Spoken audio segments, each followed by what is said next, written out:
পূর্ণ হয়েছে, আমার বাংলা মানুষ আজ মুক্ত হয়েছে। বাংলাদেশ স্বাধীন থাকবে, বাংলাদেশকে কেউ দমাতে পারবে না।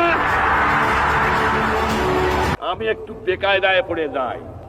জাতির জনক আর বঙ্গবন্ধু, তারপরে আবার প্রধানমন্ত্রী, একটু বেকায়দা হয়ে গেছে।